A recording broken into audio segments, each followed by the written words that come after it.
का मिलना दुर्लभ है।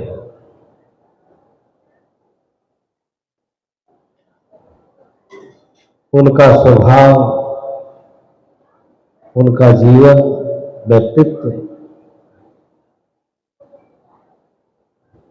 में धर्म, अध्यात्म एवं सांस्कृतिक विरासत का इतना सुंदर समन्वय था, उसका उदाहरण मिलना मुश्किल है।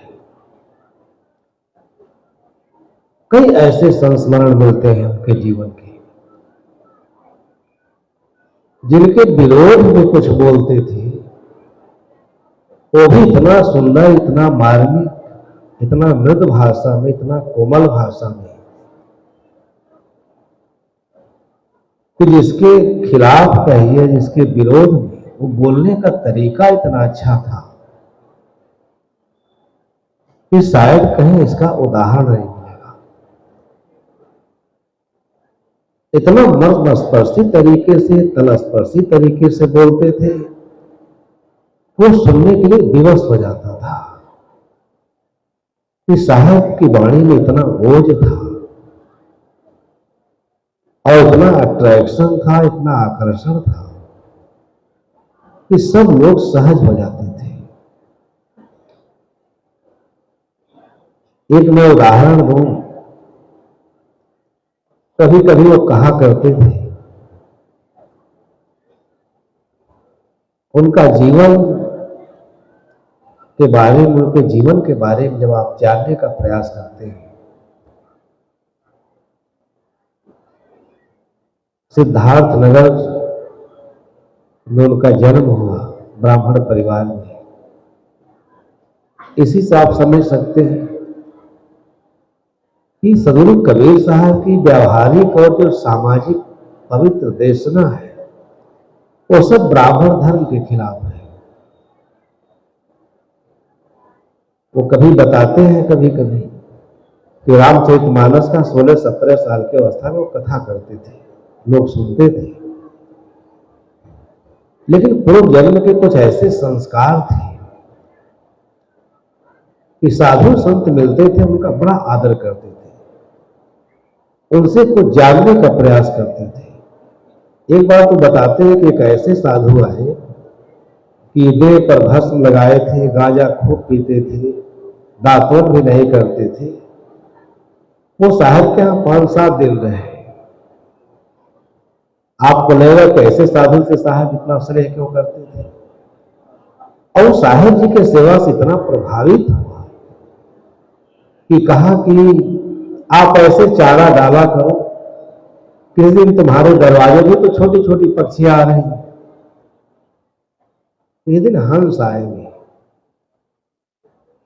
उनका उदात्त जीवन चरित्र में इतनी खुशबू थी, इतनी सुगंध थी, उसका वर्णन करना कठिन है।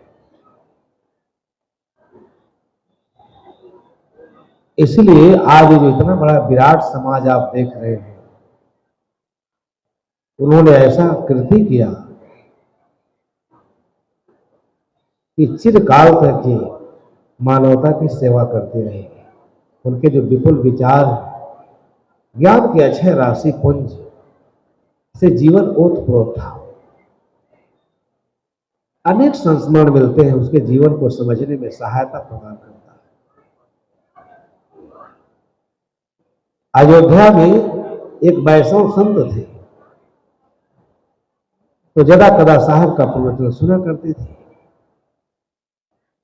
और साहब ऐसा सुंदर, उनके सुमधुर कंठ से ऐसी दिव्य वाणी निकलती थी,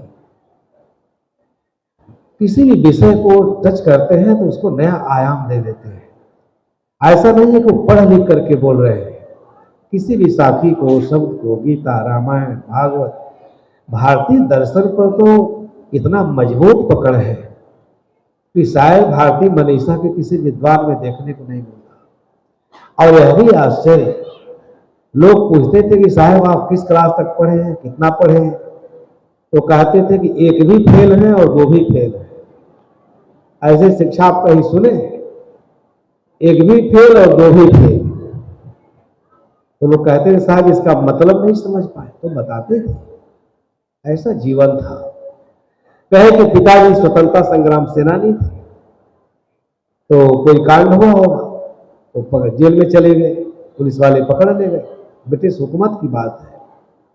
तो वो जब जेल में गए मिलने तो एक में पढ़ रहे थे और बड़ी प्रतिभा, विलक्षण प्रतिभा के धनी, जो लोग पढ़ाते थे वो भी हतप्रभ हो जाते थे। तो कहे देखो अब तो पढ़ाई लिखाई करना संभव नहीं है, परीक्षा नहीं हुई थी, और अब घर गृहस्थी संभालना ठीक से, क्या पता हम कब जेल से छूट के आएंगे। तो साहब एक नहीं पढ़े, परीक्षा नहीं दी। उसके बाद पिताजी जब जेल से आए तो कहे नहीं जाओ अभी पढ़ने का समय है, पढ़ाना चाहिए। ले गए, दूसरी कक्षा में नाम दिखाए। उनकी प्रतिभा को देख करके अध्यापकों ने कहा कि ये तो दूसरी क्लास में पढ़ सकता है, दूसरे कक्षा में नाम लिखा दी।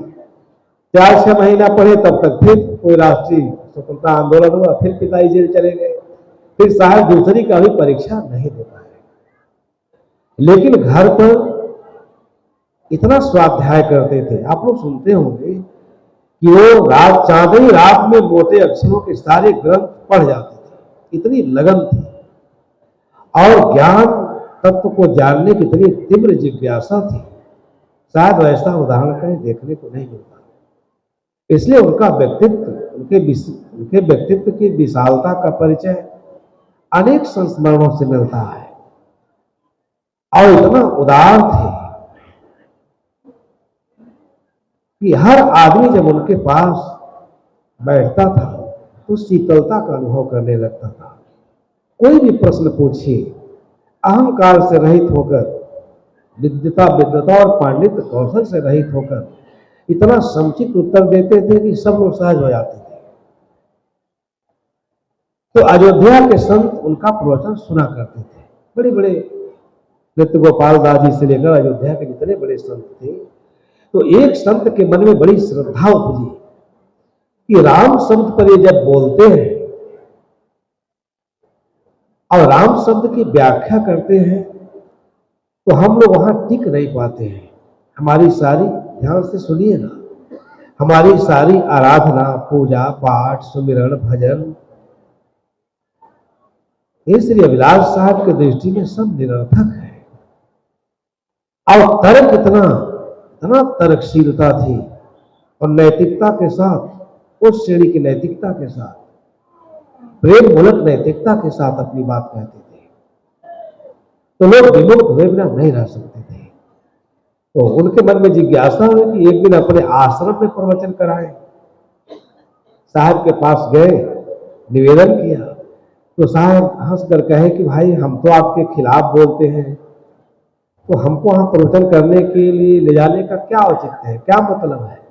उन्होंने कहा नहीं साहब, आप सबके लिए बोलते हैं, आपके दिव्य वाणी में और अलौकिक वाणी में इतना रस है, वह रस टपकता है तो हर आदमी वहीं अपना ध्यान केंद्रित कर लेता है।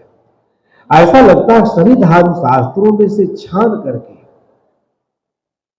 और ऐसा सारभूत अंश को कहते हैं जिससे हृदय जो है बिल्कुल गदगद हो जाता है। जो हृदयगम, जो उस वाणी को हृदयगम करता है,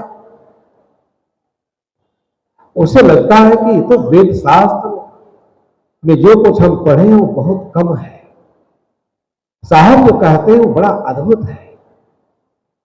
वो तुरंत उनके वाणियों में विचरण करने लगता था। इसलिए साहब आप सबके लिए कहते हैं, आप चलें, हम आपके श्री मुख से अपने आश्रम में प्रवचन कराना चाहते हैं। साहब कहे ठीक है। अब वहां साहेब जी जब जाते हैं, बहुत बड़ा प्रांगण था, बताते हैं कि कम से कम 1000 शिवलिंग वहां थे, और सब पर बेल की पत्री, चावल सब चढ़ाए गए थे। तो आपस में लोग विनम्रता से कहे कि भाई यहाँ इतने भगवान हैं, इनको नहलाने धुलाने में तो एक आदमी का सारा समय ही खत्म हो जाता है। मुस्कुरा के गए, तुरंत जलपान किए, और एक दूसरे का लोगों ने कुशल क्षेम पूछा, और सत्संग के लिए आसन लगा दिया। साहब जी बड़ा मार्मिक प्रवचन किए, हृदय को आह्लादित करने वाला, इतना तात्विक विशद विवेचन की कि सारे वैष्णव महात्मा वहां द्रवित हो गए उनकी वाणी को सुनकर। अपरिमित ज्ञान। वो लोग कहे कि भाई इस ज्ञान को तो हमें सुनने की आवश्यकता है। हम लोग रात में रामायण पढ़ते हैं और माला लेके पड़े रहते हैं, राम राम राम राम राम कहने। इनका तो राम जो है अद्भुत राम है। अब वास्तव में इस राम को जाने बिना, जिस राम के लिए हम लोग भजन करते हैं, माला फेरते हैं, उससे तो हम लोगों का कल्याण नहीं हो सकता। क्योंकि अगम है, गोचर है, उसका दर्शन नहीं हो सकता। साहब ने बहुत सुंदर प्रवचन किया। एक तरह से समय को बर्बाद करना। राम राम पुकारते जिभ्या परिगो रोष, सुधा जल पीवे नहीं खोज पियोन की होते में सदरूप कबीर के इस साखी का जो मर्मस्पर्शी व्याख्या की, वहां बड़े बड़े महंत थे और धर्म शास्त्रों के बड़े जानकार थे। वो सब के सब द्रवित हो गए कि साहब की वाणी तो समझने लायक है, अद्भुत वचन कह रहे हैं, इसका हम स्मरण करते हैं, भजन करते हैं, वो इस देह से तो मिलने वाला नहीं है। वो हमारे किसी जिज्ञासा, हमारे अंदर जो अदम्य शंकाएं हैं, फिर उसको हम पाकर करेंगे भी क्या? पाने वाली वस्तु सब भौतिक द्रव्य है, इसका स्वभाव है मिलना बिछड़ना। बहुत सुंदर व्याख्या की, इतना दार्शनिक मंतव्य रखा कि सब के सब आह्लादित हो गए। प्रवचन समाप्त हुआ तो वहां तो भोगराग लगता, आप जानते ही। तो उस मंदिर में राम जानकी का अभी जल्दी जल्दी स्थापना हुआ था और मिस्त्री लोग अपना जुगाड़ लगाए थे, मूर्ति को सेट कर रहे थे। तो महंत जी कहे कि जल्दी जाओ, ठाकुर जी को जरा भोग लगा ले आओ ताकि यहाँ पंगत हो, प्रसाद चले। तो क्या परंपरा है, मंदिर में ले जा करके वो रख देते हैं, भोजन पानी रख देते हैं, बहुत कुछ रखते हैं, खरिका और पानी सब, आचमन की व्यवस्था, आधा घंटा इंतजार भी करते हैं। तो हाँ, कमरा तो बना नहीं था, दरवाजे लगे नहीं थे। सब लोग साहब के पास आके बैठ गए, कुछ और सारगर्भित और खूब चर्चा होने लगी।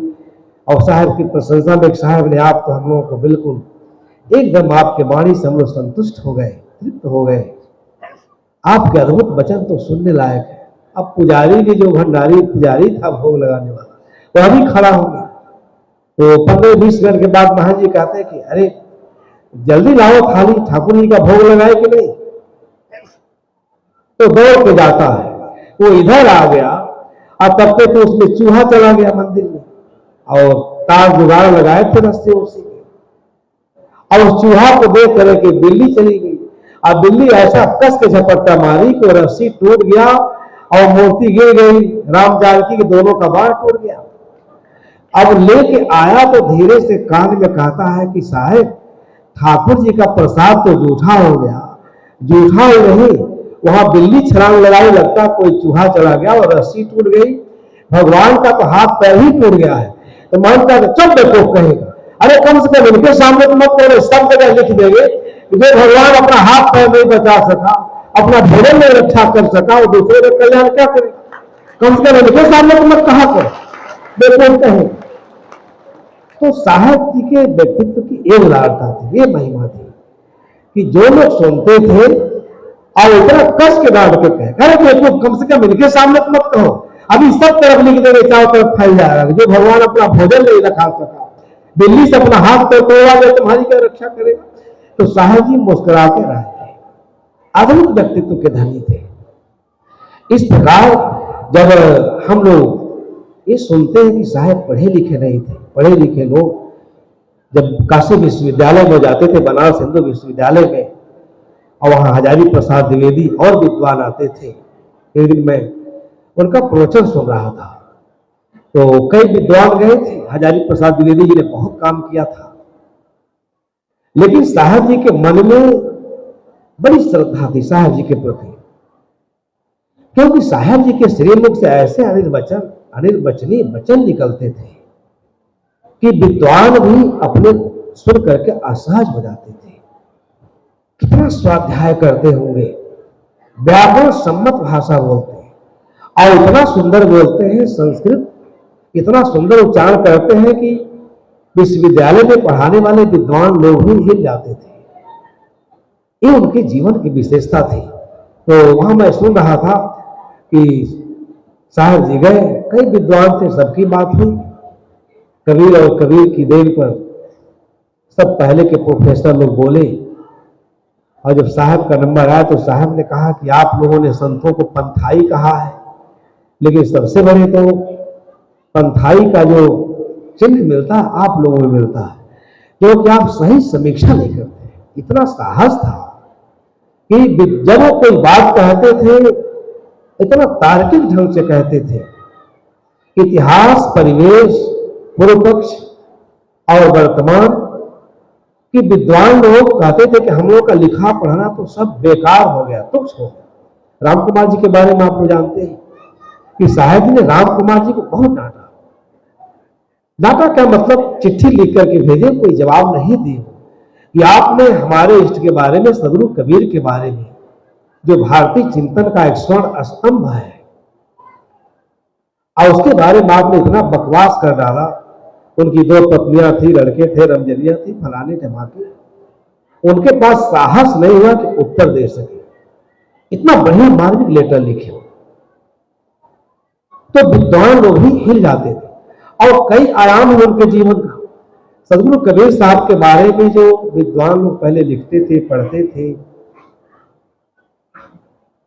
और उन्हें चमत्कारिक, अलौकिक, आप तो सब जानते हैं, इस पर प्रवचन करने की जरूरत नहीं।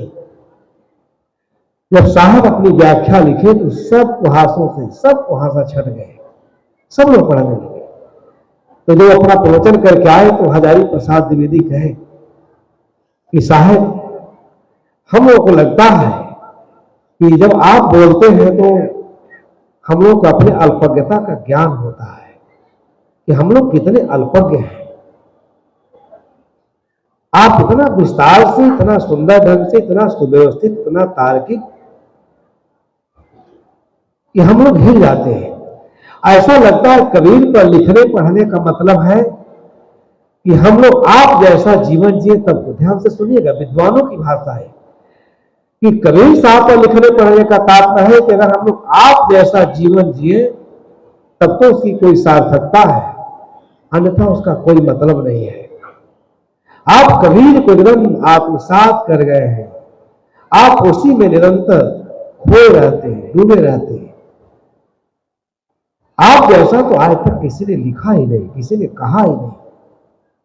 सत्य का जो, सत्य के महान अन्वेषक, सत्य के प्रति जिसका सब कुछ समर्पित था, सत्य के उद्घाटन के लिए, सत्य की घोषणा के लिए सदगुरु कबीर साहब ने काशी में रहकर इतनी गंभीरता से अपनी बात कही कि पूरी काशी ने, पूरी भारत, पूरे भारत के विद्वान सब सुनते थे। और उस कबीर साहब के बारे में उन्हीं के समाज के लोग, उन्हीं को सदगुरु मानने वाले इतना अलौकिकता से, चमत्कार से जोड़ दे कि तथ्य समझ में नहीं आता। इसी कबीर साहब को समझने के लिए आप जैसे विद्वानों की आवश्यकता है। आप जैसे विद्वान जब लिखते हैं, पढ़ते हैं, बोलते हैं तो बहुत कुछ समझने का अवसर मिलता है।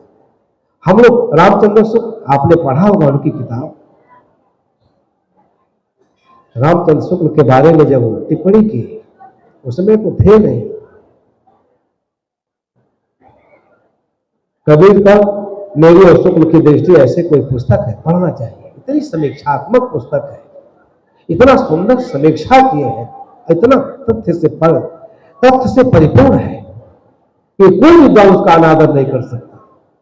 तो इसलिए साहब वाला समय और ही कोई बोलना, आपने समय नहीं बताया इसमें। ये साहब जी के जीवन की विशेषता थी। आज हमारे कबीर पंथ जगत में, वो कबीर पंथ जगत के आभा मंडल में जब तक ये पृथ्वी रहेगी, जब तक ये सभ्यता रहेगी, तब तक वो जगमगाते रहेंगे। और जो कोई भी उन्हें पढ़ता है, ठीक से पढ़ता है, एकदम अपने को, चाहे गृहस्थ हो, विरक्त हो, साधु हो, साधक हो, उनके जीवन के तमाम संस्मरण है जो झकझोर के रख देता है। जब वो पढ़ता है ठीक से तो वो भी एकदम जगमगा उठता है। कैसी साधना परक बातें। शायद ही जो कोई लिखते थे वो सब उनके साधना का अनुभूत में थे, पढ़ते तो बहुत थे। तो ऐसे तमाम ऐसे संस्मरण हैं कि एक दिन और मैं सुन रहा था, कोई साधक था साहब जी के साथ, हमारी तो एक दो बार मुलाकात हुई थी, विद्यार्थी में था।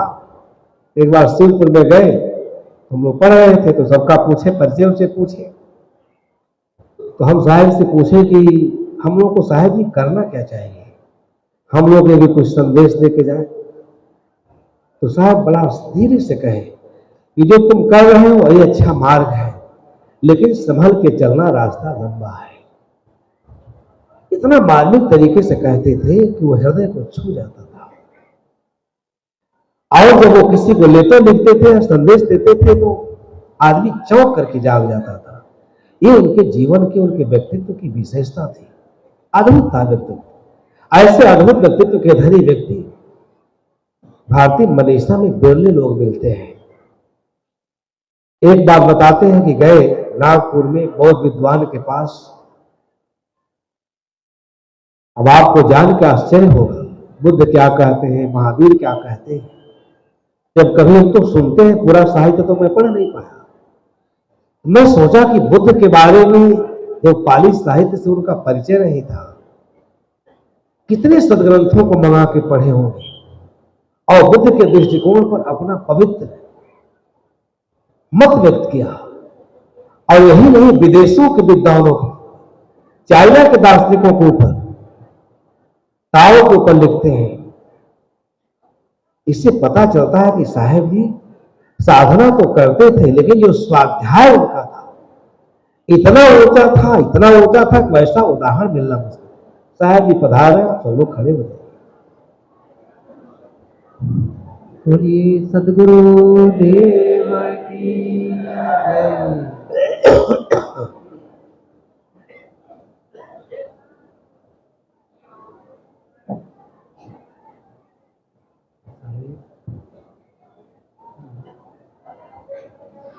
साहिब बंदगी साहिब, सभी लोग बैठ जाएं, अपना स्थान ग्रहण करें।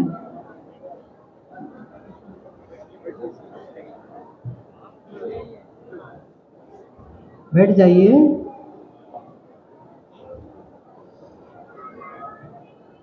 बोलिए सदगुरु कबीर साहेब की, सदगुरु अभिलाष साहेब की। बैठ के बोलो ना जय। बैठो, खड़े होके अंगड़ाई ले रहे हैं, जल्दी बैठो।